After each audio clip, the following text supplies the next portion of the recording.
छठ व्रत की पौराणिक कथा। कौन है छठी मैया, क्यों होती है इनकी पूजा। जय श्री कृष्ण, राधे राधे। आप सभी को छठ पर्व की हार्दिक शुभकामनाएं। आज कार्तिक मास के शुक्ल पक्ष की षष्ठी तिथि है और आज ही छठ पर्व का सबसे मुख्य दिन माना जाता है। वैसे तो इस महापर्व की शुरुआत कार्तिक शुक्ल पक्ष की चतुर्थी तिथि से हो जाती है, लेकिन आज का दिन सबसे महत्वपूर्ण होता है। यह व्रत काफ़ी कठिन माना जाता है, जिसमें 36 घंटों तक निर्जला व्रत रखा जाता है और पानी में खड़े रहकर सूर्य देवता को अर्घ दिया जाता है। छठ व्रत पूजा के दौरान छठ पर्व की कथा को सुनना अत्यंत महत्वपूर्ण माना जाता है। बिना इसको सुने व्रत पूर्ण नहीं माना जाता। तो आज मैं आपको सुना रही हूँ छठ पर्व की बड़ी ही पौराणिक और दुर्लभ कथा। तो इन कथाओं को बड़ी ही श्रद्धा और प्रसन्न चित्त मन से पूरा अवश्य सुनिएगा। पौराणिक मान्यताओं के अनुसार छठ माता लोगों को धन समृद्धि, संतानहीन को संतान और बच्चों को दीर्घायु की प्राप्ति का आशीर्वाद देती है तथा वह हमारी सभी इच्छाओं को पूरा करती है और अपने भक्तों को कभी निराश नहीं करती। लोगों का बहुत दृढ़ विश्वास है, इसलिए हर साल वे इस अवसर को बहुत ईमानदारी से मनाते हैं। छठ माता हमारे जीवन को आनंद और खुशी से भर देती है। जब लोग इस पूजा को करने के बाद दूसरों को खुश देखते हैं तो वे अगले वर्ष से इस अवसर को मनाने की इच्छा रखते हैं। पौराणिक कथा के अनुसार भगवान श्री राम और देवी सीता जी ने भी वनवास से लौटने पर 3 दिनों तक उपवास रखा और छठ माता की प्रार्थना की थी। आइए अब उन कथाओं को भी सुनते हैं जिसमें बताया गया है कि छठ माता कौन है, इनका जन्म क्यों और कैसे हुआ। यदि पर्व छठ का है तो अर्घ्य सूर्य भगवान को क्यों देते हैं, यह सभी उत्तर आपको इन कथाओं से मिलेंगे। तो आप सभी इस कथा को बड़े ही ध्यान से सुनिएगा। कार्तिक मास की शुक्ल पक्ष की षष्ठी एवं सप्तमी तिथि को प्रकृति की देवी षष्ठी देवी एवं प्रकृति के देवता श्री सूर्य भगवान की भक्ति, विश्वास और आस्था से पूजा की जाती है।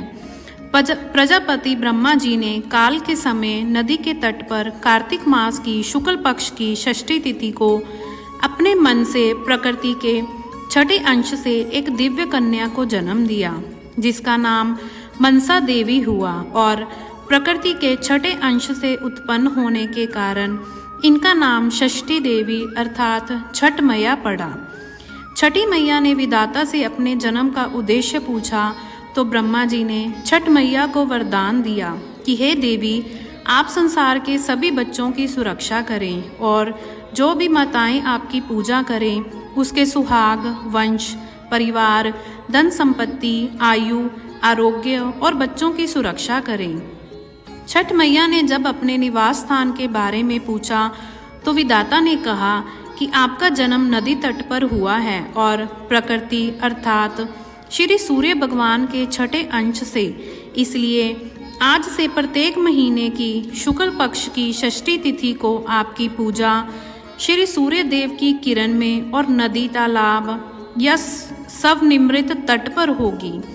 श्री सूर्य भगवान में आपका निवास होगा, इसलिए आपके नाम से आपकी पूजा श्री सूर्य भगवान को समर्पित अर्घ देने से होगी।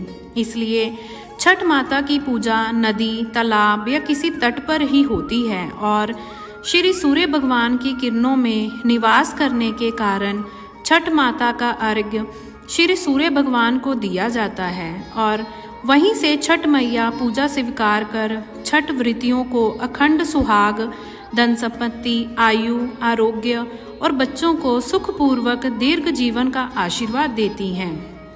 क्योंकि छठ मैया का जन्म कार्तिक मास की शुक्ल पक्ष की षष्ठी तिथि को हुआ था, इसलिए कार्तिक मास के शुक्ल पक्ष की षष्ठी और सप्तमी तिथि को इनकी पूजा की जाती है। पौराणिक कथा के अनुसार एक बार एक बूढ़ी माई अपने बेटे, बहू और पोते के साथ रहा करती थी। बूढ़ी माई के घर में किसी भी सुख की कोई कमी नहीं थी। बूढ़ी माई छठ मैया की परम भक्त थी और हर साल कार्तिक शुक्ल षष्ठी को छठ का व्रत बड़ी ही श्रद्धा और भक्ति भाव से रखा करती थी। किंतु बूढ़ी माई की जो बहू थी वह बहुत ही आधुनिक सोच वाली स्त्री थी। उसका पूजा पाठ में कोई विश्वास नहीं था, ना ही उसका पूजा पाठ में मन लगता था। एक बार जब कार्तिक मास की शुक्ल पक्ष की चतुर्थी आई तो बूढ़ी माई तो बहुत प्रसन्न थी, क्योंकि उस दिन से छठ का 4 दिवसीय पावन त्योहार जो शुरू हो रहा था। बूढ़ी माई अपने घर की साफ सफाई में लग गई। उसने अपने बेटे को पूजा की सामग्री लाने के लिए बाजार भेज दिया। अब बूढ़ी माई ने अपने बेटे की सलामती और उसकी खुशियों के लिए छठ का व्रत किया। बूढ़ी माई ने अपनी बहू से कहा कि वह भी उसके पोते के लिए छठ का व्रत रखे, लेकिन बहू तो नए विचारों वाली थी। उसे इन सब बातों पर विश्वास ही नहीं था। वह अपनी सास से कहने लगी कि माँ जी, यह सारी बातें तो बिल्कुल बेकार है। मुझे इन सब में कोई विश्वास नहीं है। ऐसा करने से क्या होगा? तब बूढ़ी माई ने अपनी बहू को छठ माई की महिमा बताते हुए एक पौराणिक कथा सुनाई। बूढ़ी माई बोली, बेटा, बहुत समय पहले की बात है। प्रियव्रत नाम के एक प्रसिद्ध राजा हुआ करते थे। उनके पिता का नाम स्वयंभू मनु था। राजा प्रियव्रत बहुत ही सदाचारी और धार्मिक प्रवृत्ति के मनुष्य थे, किंतु जब उनका विवाह हुआ तो विवाह के कई वर्षों बाद भी उन्हें संतान सुख नहीं मिला। तब ऋषि कश्यप ने उन्हें पुत्रेष्ठी यज्ञ कराने की सलाह दी। राजा प्रियव्रत ने पूरे विधि विधान से यज्ञ का अनुष्ठान किया। उस यज्ञ के प्रसाद रूप में मिली हुई खीर को राजा प्रियव्रत ने अपनी रानी को खिलाया और इस यज्ञ के पुण्य प्रभाव से जल्दी ही राजा की पत्नी गर्भवती हुई। समय आने पर 9 महीने बीतने के बाद रानी ने बहुत ही सुंदर पुत्र को जन्म दिया, परंतु वह पुत्र मरा हुआ पैदा हुआ। राजा प्रियव्रत अपने उस मृत बालक के शव को लेकर शमशान में गए और एकांत में शमशान की भूमि पर बैठकर अपने मृत पुत्र को अपने सीने से लगाकर राजा बिलख बिलख कर रोने लगे। फिर क्या था, इतने में ही वहां पर एक दिव्य प्रकाश प्रकट हुआ और वह दिव्य प्रकाश एक दिव्य नारी में बदल गया। राजा ने उस दिव्य नारी को देखा तो हाथ जोड़कर उन्हें प्रणाम किया और पूछा, हे देवी, आप कौन हैं?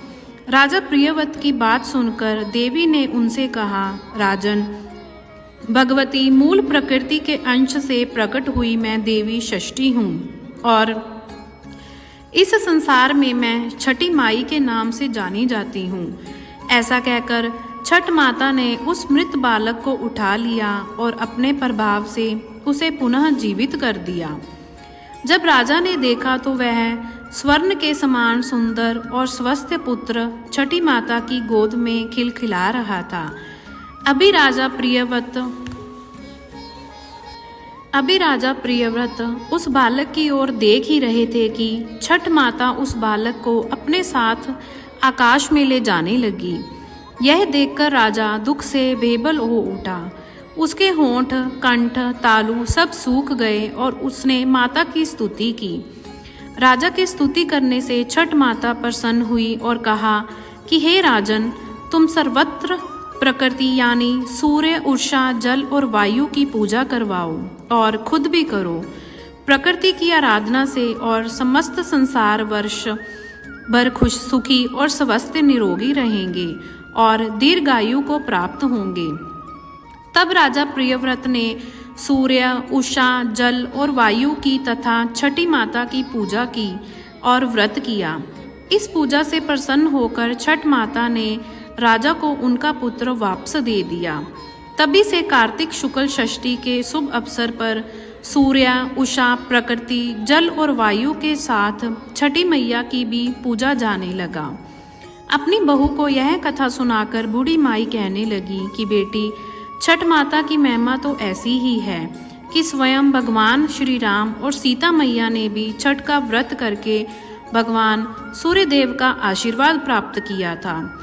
और तो और महाभारत काल में दानवीर कर्ण और पांडव ने भी छठ का व्रत कर चुके हैं।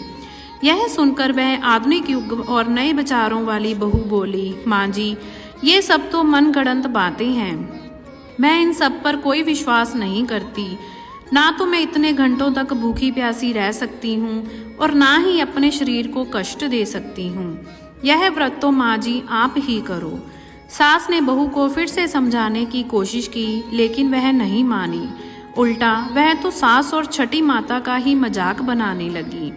तब बूढ़ी माई ने अपनी बहू को फिर से समझाने का प्रयास किया और कहा कि बेटी, हजारों सालों से चली आ रही इस परंपरा का मजाक तो मत उड़ाओ और तुम भी मेरे पोते की दीर्घायु के लिए छठी माता का व्रत और पूजन करो। बूढ़ी माई की बातों को सुनने के पश्चात अनसुना करके बहू वहां से चली गई। लेकिन बूढ़ी माई ने बड़ी श्रद्धा और विश्वास के साथ नहाए खाए का दिन किया और उधर बहू ने सारा दिन मौज मस्ती में बिता दिया।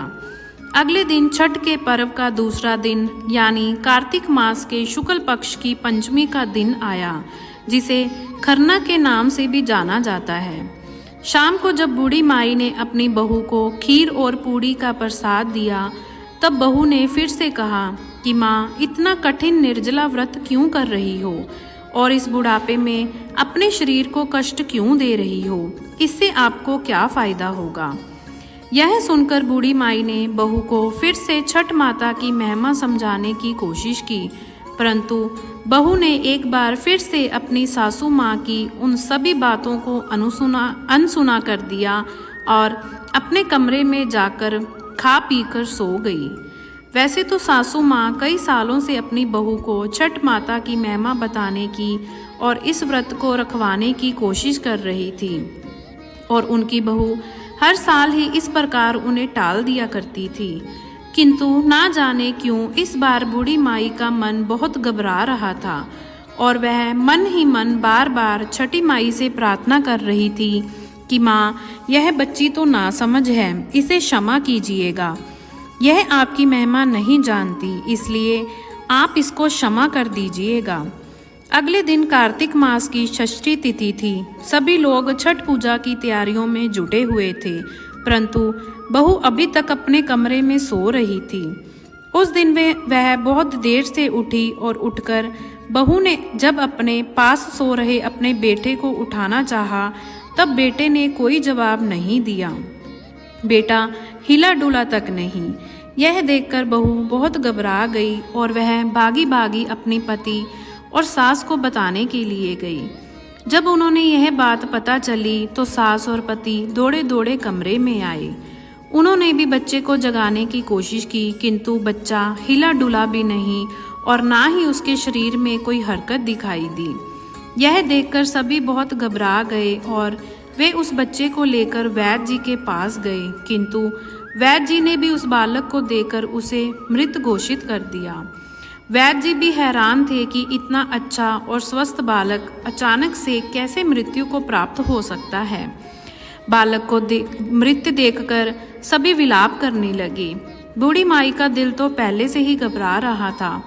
पोते की इस प्रकार मृत्यु हो जाने पर बूढ़ी माई के जुबान पर केवल ये ही शब्द थे कि छठी माई क्षमा कर दीजिए, मेरे पोते के शरीर में सांस भर दीजिए। बूढ़ी माई ने कहा कि हे छठी माई, आप तो पुत्र देने वाली हो, उनका पालन पोषण करने वाली हो, तो तुम समय से पहले मेरे पोते के प्राण भला कैसे ले सकती हो? हे छठी माई, अगर हमसे कोई भूल हुई हो तो हमें क्षमा कर दो। बूढ़ी माई लगातार छठी माता से इसी प्रकार क्षमा मांगती हुई प्रार्थना कर रही थी कि वह उसके पोते को वापस लौटा दे। तभी वहां पर एक औरत आई और कहने लगी कि छठी माई का तो आज व्रत है और छठी मैया तो कभी भी किसी भी बात पर अपने बच्चों पर, अपनी संतानों पर नाराज नहीं होती। जरूर आपसे कोई ऐसी गलती हुई होगी जिससे छठी माता बहुत नाराज हो गई हैं। आज तो छठ का पावन पर्व है। पूरी श्रद्धा से छठी माई को याद करो और विधि विधान से माता का व्रत रखने का संकल्प करो। तब उस औरत ने सासू माँ की बहू से कहा कि बहू तुम्हारा पुत्र अवश्य ही जी उठेगा। शोक में डूबी हुई माँ के लिए यह शब्द उम्मीद की किरण लेकर आए। उस औरत ने बहू से कहा कि बहू, तुम भी संकल्प लेकर इस व्रत को अवश्य ही रखना।